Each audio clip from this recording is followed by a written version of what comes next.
Dear all, आपका चंद्रभान प्रसाद official पर स्वागत है।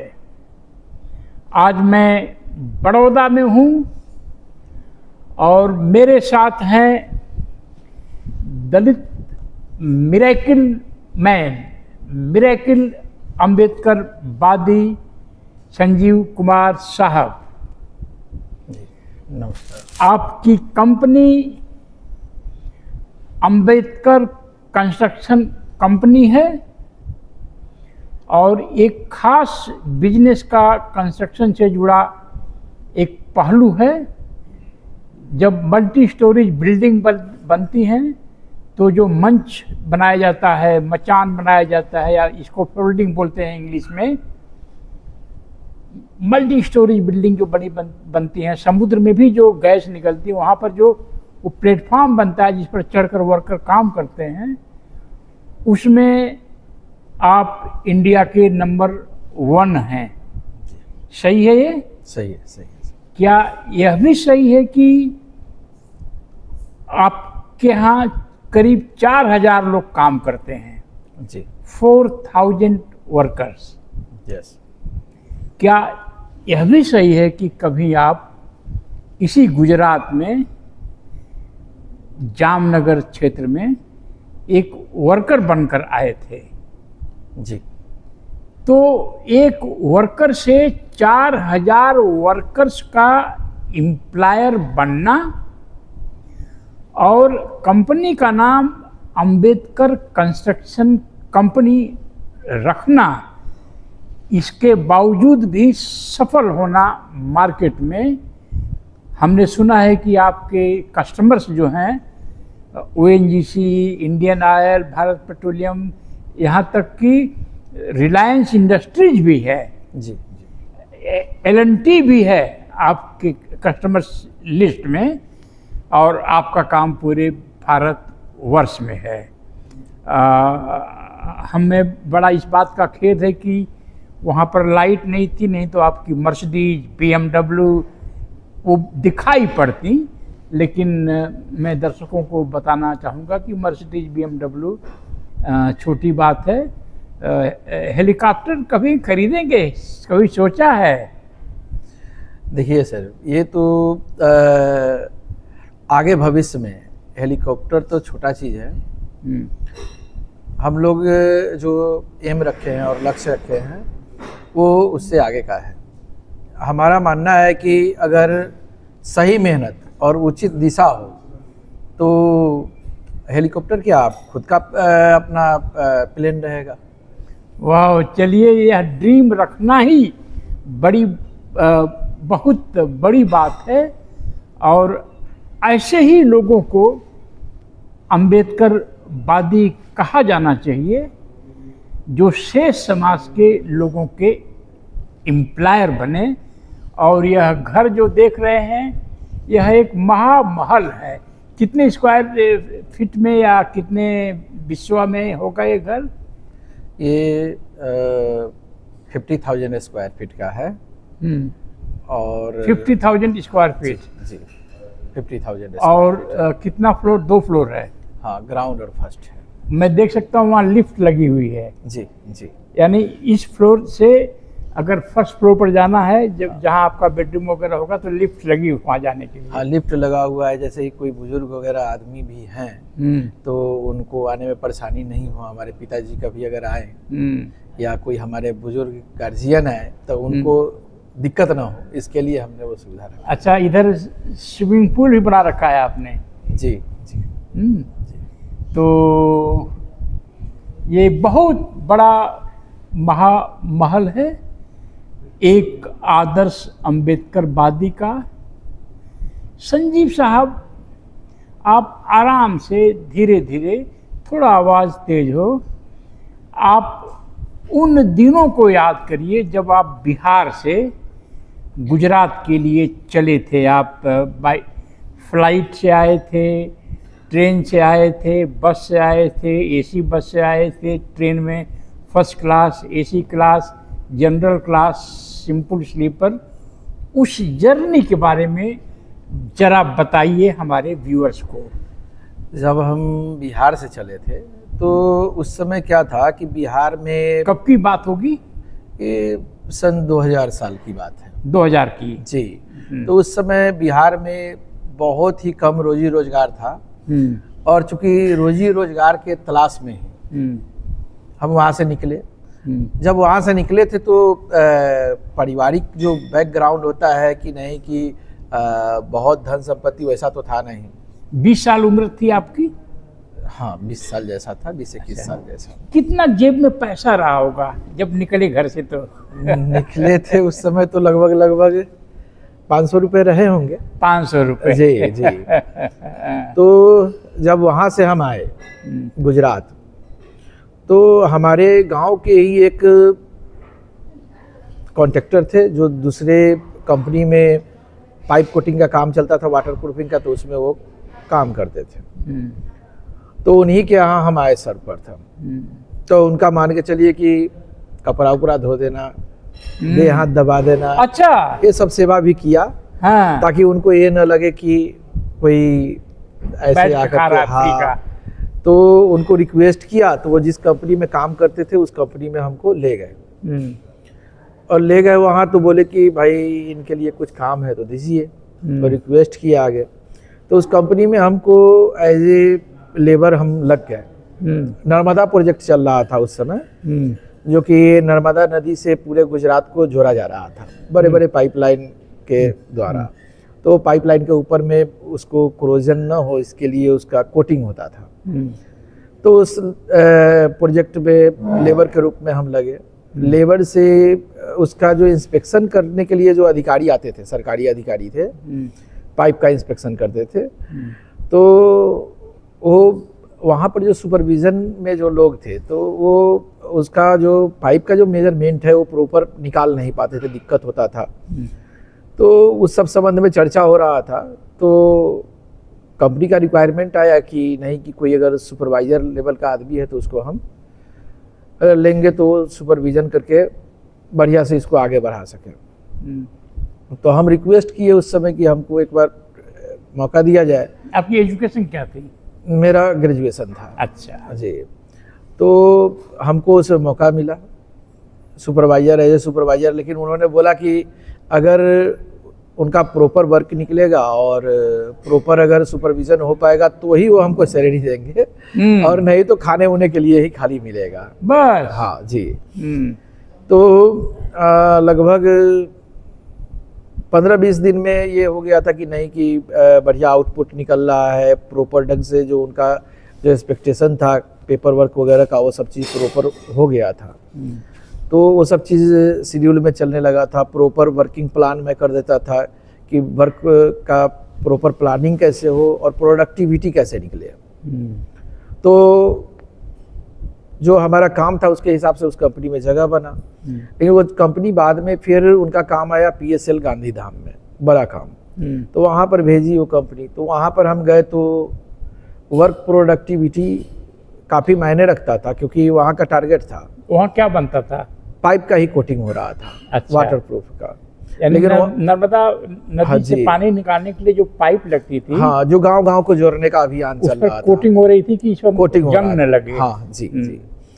तो उसमें हम लोग जब काम करना चालू किए तो वहाँ पर क्या था कि 40,000 पाइप था अप्रोक्सीमेट, और वो पाइप को 6 महीना के अंदर में कंप्लीट करके देना था कंपनी को, जबकि 3 महीना में 4,000 ही पाइप हो पाए थे कंप्लीट। तो उस हिसाब से कंपनी जो है उनका जो लक्ष्य है और जो टारगेट है वो अचीव नहीं हो रहा था।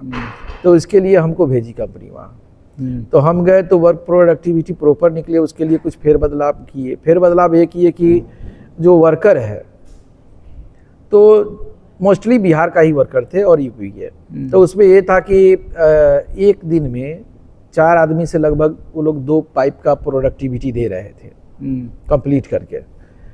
तो मैं उसमें सिस्टम में ये बदलाव कर दिया कि ठीक है भाई, 2 पाइप पर 1 दिहाड़ी देंगे। जितना पाइप करना है उतना प्रोडक्टिविटी जितना ज़्यादा देगा उतना ज़्यादा हम हाजिरी दे देंगे वर्कर को, एक्स्ट्रा हाजिरी दे देंगे। तो इंसेंटिव देना शुरू किया। जी जी जी। हाँ। तो क्या हुआ कि वर्कर लोग प्रोडक्टिविटी दिन दूना रात चौगुना कर दिया, तो जो प्रोडक्टिविटी था वो लगभग 7 गुना 8 गुना हो गया। जी 8 गुने का मतलब 800%। जी जी। तो वो उस ढंग से काम चलने लगा और समय के हिसाब से वो टारगेट अचीव आपको हुआ। मौका मिला तो आपने अपनी मेरिट दिखा दिया। जी जी। और हम काम करने में पीछे नहीं हटे कभी भी। हाँ। काम को एक पूजा तपस्या सर्वोपरि हम उसी को मानते हैं, माने हैं। और उसके हिसाब से जो भी चीज़ काम मिला उसमें हमारे डिक्शनरी में न नाम का तो चीज़ है नहीं काम के प्रति। कोई ऐसा काम नहीं है जो कि अगर सही से उसको प्लान किया जाए और प्रॉपर ढंग से उसको किया जाए तो ना हो। तो ये सोच समझ को ध्यान में रखते हुए हमने सब चीज़ किया। उसके बाद में वहाँ से हम चले गए, एक हमारे यहाँ से थे जामनगर में। तो कंपनी, जामनगर, हाँ, तो कंपनी हमको वहाँ पर ट्रांसफ़र की जामनगर, लेकिन वहाँ पर कुछ दूसरे जो हमारे गांव के नज़दीक के लोग थे तो उनका रिलायंस इंडस्ट्रीज में उनका भी काम चलता था। क्या करते थे वो लोग? उनका स्कैफोल्डिंग का काम था। अच्छा, तो यानी मंच बनाना।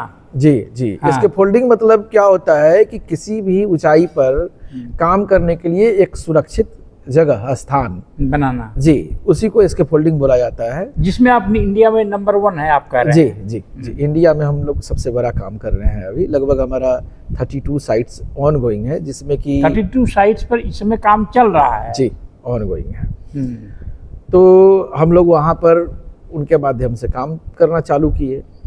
और फिर रिलायंस इंडस्ट्री लिमिटेड का प्रोजेक्ट आया हुआ था जर्प करके, नया पूरा रिफाइनरी का एक्सटेंशन था। तो उसमें बहुत सारे लोग जो कॉन्ट्रैक्टर लोग आ रहे थे, वो जो पैसे क्या काम करते थे कि 2 लाख 5 लाख रुपया मिला और पैसे लेकर के ही चले जाते थे, वर्कर का पेमेंट नहीं कर रहे थे टाइम से। तो 2 लाख 5 लाख रुपया उनको बहुत ज़्यादा लगता था और वो पैसे लेकर के वो लोग भाग जा रहे थे। तो जितना भी छोड़ा हुआ काम था या जो भी काम मिलता गया, हम रिलायंस इंडस्ट्रीज लिमिटेड में जब एंट्री kiye तो सबसे फर्स्ट काम था मेरा जीडीसी कंपनी का। तो जीडीसी कंपनी में काम मिला। उसके बाद में हमको फिर कितना पैसा रहा होगा जब आपने पहला काम लिया? तो पैसे नहीं थे हमारे पास में उस हाँ? जी। ये कैसे हो सकता है बिना पैसे का काम शुरू कर दिया आपने? ये ऐसा था कि जब हम एज ए सुपरवाइजर काम कर रहे थे तो जो बड़े अधिकारी लोग थे वो लोग चाहते थे कि नहीं कि ऐसा आदमी रिफाइनरी में रहे, और जो काम है और जो हमारा लगन है उसको देखते हुए कि जो टाइम से हम काम करके दे रहे थे, प्रोडक्टिविटी जो निकाल के दे रहे थे, तो वो लोग हमको काम के प्रोडक्टिविटी और क्वालिटी और सेफ्टी के अकॉर्डिंग हमको सपोर्ट करते थे कि नहीं कि इस ढंग से होना चाहिए। तो वो लोग ऐसा ही स्कीम लाए कि जिसमें कि वर्कर हम ला रहे थे, तो वर्कर का जो सपोर्ट के लिए वो हमको बीच बीच में कंपनियां एडवांस देना चालू कर दी थी। पैसा एडवांस मिलने लगा। एडवांस में हमको मान के चलिए कि अगर 200-250 वर्कर है तो 2 लाख 2.5 लाख रुपया वो सप्ताह में हमको दे देते थे कि चलो इसको मैनेज करने के लिए। तो उस ढंग से मैनेज करके और वर्क प्रोडक्टिविटी बढ़िया निकाला मैं, और उसके अकॉर्डिंग सब चीज़ चैनल चलते गया। तो विदाउट मटेरियल ओनली लेबर से सर्विस प्रोवाइड करके हमने वर्क चालू किया था। जब रिलायंस में काम चल ही रहा था, किसी लेबर का पैसा नहीं भरा आपने? नहीं नहीं, जैसे पहले लोग कर रहे थे? नहीं नहीं नहीं। अगर कोई भी ऐसा सिस्टम नहीं है दुनिया में कि आप गलत चल के आगे बढ़ जाए, ऐसा कोई सिस्टम आता नहीं है। अगर एक बार मार्केट में अगर हम किसी के साथ में गलत कर देते तो बदनामी हो जाता, तो आज यहाँ तक नहीं पहुँच पाते। और सीधा बात सर ये है कि अगर आम का पेड़ लगाएंगे तो ही आम फलेंगे, बबूल लगा करके तो उसमें आम तो आएगा नहीं साहब। तो अगर हम एक बार अगर किसी भी वर्कर का या किसी गलत ढंग से अगर पैसे अगर हम ये करते तो फिर इंडस्ट्रीज में नाम खराब होता, वर्कर के बीच में माहौल खराब होता, तो यहाँ तक नहीं पहुँचते।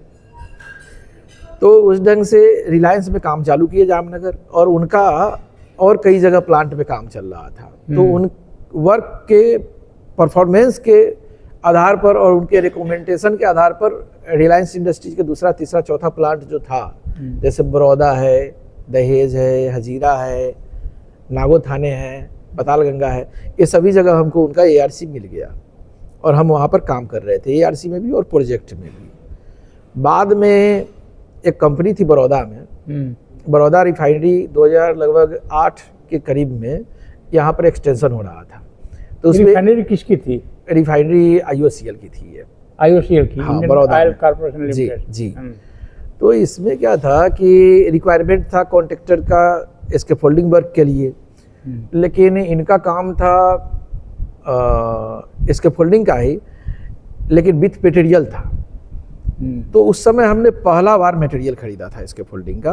अच्छा। जो लेबर वर्क में जो हम काम कर रहे थे, तो उससे जो पैसे जो बने थे, उस पैसे में से जोड़ करके हमने जो थोड़ा सा पूंजी बना, उस पूंजी को लेकर के हमने यहाँ पर विथ मटेरियल काम लिया। तो पहली बार कितने रुपए का मटेरियल खरीदा होगा आपने? लगभग 2006 से हम लोग वर्किंग में थे, लगभग 2009 में हमने 7 लाख रुपया के अप्रोक्स का पहला मटेरियल हम लोग 7 लाख जी लिया। और तब यहाँ पर L&T के द्वारा हमने IOCL का काम शुरू किया। तो विथ मटेरियल वो पहला काम था। उसके बाद में जब पहला बार विथ मटेरियल हुआ और जैसे जैसे बिजनेस आगे बढ़ा और जैसे जैसे इनकम हुआ, उस ढंग से ही वही पैसा कन्वर्ट होते गया बिजनेस में। ये पूरा ऑन रिकॉर्ड है। जैसे जैसे प्रॉफिट हुआ, वो पैसा उसी बिजनेस में कन्वर्ट होते गया। और फिर रिलायंस इंडस्ट्रीज लिमिटेड का भी बहुत सारा प्रोजेक्ट कंप्लीट होने के बाद में मटेरियल जो है सो रीसेल में आया। तो रीसेल में क्या था कि जो मटेरियल मार्केट में ऑन कॉस्ट, यानी जिससे मंच बनता है, जी जी जी, उसका रीसेल हो रहा था। हाँ, उसका जो स्कैफोल्डिंग का जो कंपोनेंट्स हैं या उसके जो आइटम हैं, वो सब रीसेल हो रहा था रिलायंस में। तो उनसे भी बहुत सारा मटेरियल हमने परचेज किया और फिर रिलायंस में भी ऑल ओवर रिलायंस जो था, वो सभी जगह विथ मटेरियल हमने काम शुरू कर दिया उस समय। तो उसके बाद में रिलायंस के बाद में जो काम का जो रेफरेंस था और परफॉर्मेंस था, उसके रिकमेंडेशन के आधार पर फिर डायरेक्ट IOCL, ONGC, गेल या ओपाल, बिरला ग्रुप, लैंक्सेस है एक अपना जर्मनी की कंपनी है, फिर यानी विदेशी कंपनियों के लिए भी काम किया जी, बायर है, आरती इंडस्ट्रीज लिमिटेड है। तो ऐसे बहुत सारे कंपनी थे, पारादीप फॉस्फेट लिमिटेड। तो बहुत सारी कंपनियां हैं जो टॉप 10 है लगभग इंडिया में, उन सभी के साथ में हम काम। तो बड़ौदा कब शिफ्ट किए आप? बड़ौदा हम जब बच्चे लोग बड़े होने लगे तो हमको महसूस हुआ कि, और दूसरा जब बिजनेस बढ़ा तो ये लगा कि नहीं, कि एक बीच का सेंटर चाहिए जहाँ से कि सभी जगह बिजनेस को मैनेज करने के लिए, कोऑर्डिनेट करने के लिए आसानी हो। तो फिर हमने बड़ौदा 2010 में प्लान किया आने का और बड़ौदा में हम 2010 में आए, जामनगर से शिफ्ट हुए और उसके बाद में फिर आगे चलता रहा। तो यहाँ से सभी जगह कम्युनिकेशन के लिए और कोऑर्डिनेशन के लिए बहुत अच्छा था। यहाँ से सभी जगह जाना आना आसान था। तो बड़ौदा में हैं अभी हम लोग 2010 से।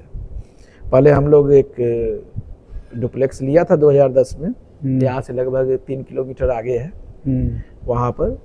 और उसके बाद में 2020 के करीब में ये ज़मीन वगैरह लिया और उसके बाद में धीरे धीरे। तो सुना है आप जहाँ समुद्र में से गैस वगैरह निकलती है, तेल वगैरह, वहाँ भी आप सर्विस देते हैं? हाँ, जैसे कि हजीरा वगैरह में है कि सेल वगैरह का प्लांट है, या रिलायंस वगैरह का जेट्टी था, जेट्टी जिसमें कि इधर से रिलायंस का प्रोडक्शन जाता है या उधर से क्रूड ऑयल आता है लोड होकर के शिप में। तो वो जेट्टी वगैरह का भी बहुत सारा काम रहता था, तो उसमें भी हम लोग बहुत सारा काम किए हैं। अभी बड़ौदा से बाहर कहाँ कहाँ काम किया है आपने, या कहाँ कहाँ काम चल रहा है? ये बड़ौदा से बाहर अगर अभी देखें तो हम लोग महाराष्ट्र में काम कर रहे हैं। महाराष्ट्र के अलावा जो गुजरात है उसमें लगभग 15 साइट्स ऑन गोइंग हैं। जैसे मान के चलिए कि जामनगर हो गया, बड़ौदा है, दहेज है, हजीरा है, सूरत है, इधर अपना अंकलेश्वर है। तो ये सब एरिया में काम चल रहा है। और गुजरात से बाहर में बरौनी रिफाइनरी है बिहार में, तो उनका ऑनगोइंग वर्क है अभी। बरौनी के अलावा गुवाहाटी में है, असम में गुवाहाटी है, तो गुवाहाटी रिफाइनरी है वो, तो वहाँ पर भी काम ऑनगोइंग है। फिर मैंगलोर में है MRPL रिफाइनरी, तो वहाँ पर है। फिर ये अपना बाड़मेर में है क्रेन इंडिया करके, राजस्थान, जी राजस्थान में। फिर उसके बाद में इधर हरियाणा में है पानीपत, पंजाब में HMEL है, उड़ीसा में पारादीप फॉस्फेट लिमिटेड है, और IOCL का रिफाइनरी है वहाँ पारादीप में। तो इन सभी जगह पर अभी ऑन गोइंग है और चल रहा है। बहुत सारा जॉब कंप्लीट भी हुआ है और वर्क इन हैंड भी है, लगभग 32 साइट्स वर्क इन हैंड। तो अभी 1000 करोड़ का टर्नओवर का क्या टारगेट है आपका? अभी जो अगला टारगेट हम रखे हैं वो 1000 करोड़ तो नहीं बोलेंगे अभी फिलहाल, लेकिन हाँ ये टारगेट है कि 2030 से पहले 500 करोड़ रुपया का टारगेट है अपना, कि 500 करोड़ तक हम लोग पहुंच पाए। जो कि अपने फील्ड को, जो अपना मैकेनिकल फील्ड है या इसके फोल्डिंग फील्ड है, इसको छोड़ करके दूसरा ट्रेडिंग का फील्ड है या मैन्युफैक्चरिंग का फील्ड है, तो उसमें हम लोग प्लानिंग में है लगे हुए। उस पर बहुत सारा एनालिसिस हुआ भी है और चालू है, तो उस पर हम लोग बढ़ रहे हैं। अभी आप बतला रहे थे कुछ प्रॉपर्टी के काम में भी जाने वाले हैं आप? प्रॉपर्टी का काम ऑलरेडी चालू ही है। चालू है? चालू है। ये लगभग प्रॉपर्टी का काम हम लोग 2019 में चालू कर दिए थे। तो अभी क्या है कि अगर यहाँ पर देखा जाए तो अहमदाबाद और सूरत के बाद में तीसरा नंबर पोजीशन पर जो फास्ट ग्रोइंग है वो बड़ौदा का है। तो बड़ौदा बहुत तेज़ी से ग्रो कर रहा है, और जितने भी अगर ए सेगमेंट के जो लोग हैं, ए क्लास के अधिकारी हैं, तो मोस्टली जो बड़ौदा एक बार आते हैं तो यहाँ पर तो अपना बेस बनाते ही है रिटायरमेंट के बाद के लिए भी। तो बहुत लोग, और इसको बड़ौदा को दूसरा रीज़न ये है कि इसको संस्कारी नगरी भी बोला जाता है। दूसरा नाम है बड़ौदा का संस्कारी नगरी। यहाँ के लोग, यहाँ का जो वातावरण है, यहाँ का जो क्लाइमेट है वो बहुत ही अच्छा है। बहुत भीड़ भाड़ वाला सिटी नहीं है, लेकिन पीसफुल बोल सकते हैं इसको, व्यवहारिक लोग हैं। तो यहाँ पर रह करके बहुत ज़्यादा सुरक्षित महसूस होता है, और जो बिजनेस वगैरह है उस सब को करने में काफ़ी कंफर्टेबल महसूस होता है। और बड़ौदा इतना तेज़ी से ग्रो कर रहा है, इसके लिए हम लोग बड़ौदा को तो 2010 से हम लोग देख रहे हैं। अगर 2010 से अभी का तुलना किया जाए तो लगभग 5 गुना ये बढ़ चुका है। और इसका जो अपकमिंग जो एरिया है जो डेवलपमेंट का, तो उस सब में हम लोग इन्वेस्ट कर रहे हैं। तो आपसे हम ये रिक्वेस्ट करेंगे, क्योंकि हमारी बहुत इच्छा है, हम यह देख रहे हैं कि हमारी आंखों के सामने दलित मिडिल क्लास सिकुड़ रहा है, डूब रहा है, क्योंकि सारा ध्यान हम लोगों का नौकरियों पर रहा। तो नौकरियां सरकारी कम हो रही हैं, तो दलित मिडिल क्लास डूब रहा है। लड़के लड़कियों की शादियां नहीं हो पा रही हैं।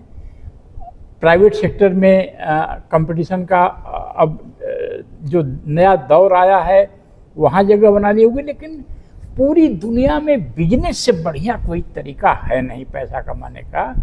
और चूंकि मनुस्मृति में अछूत को धन संग्रह करना मना था, तो आपने जो धन संग्रह आपके लिए 100 करोड़ 50 करोड़ बिल्कुल सामान्य सी बात है। 4000 लोगों को आप सैलरी देते हैं हर महीने। तो दलित समाज के लोग ये कहते हैं कि हम बिजनेस में कैसे जाएंगे, पैसे नहीं हैं, पूंजी नहीं है। कुछ लोग तो जेन्युइनली ये बात कहते हैं, कुछ लोग बहाना बनाते हैं। तो लोग बिजनेस की तरफ जाएं। तो हम चाहेंगे कि एक ही आपके 2 बच्चे हैं, एक बेटी एक बेटा, दोनों ग्रेजुएशन कर रहे हैं या कर चुके हैं, उनका अलग से इंटरव्यू करें कि नेक्स्ट जनरेशन क्या सोचती है आपकी।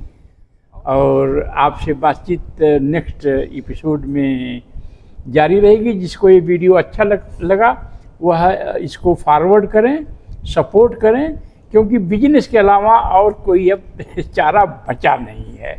सर बिजनेस करने के लिए ये कोई ज़रूरी नहीं है कि पैसा पहले चाहिए, हौसला होना चाहिए सर, और इरादा पक्का होना चाहिए। अगर हौसला हो और इरादा पक्का हो तो कोई भी चीज़, कोई भी लक्ष्य दूर नहीं है, कोई भी चीज़ ऐसा नहीं है जो कि बहुत बड़ा है।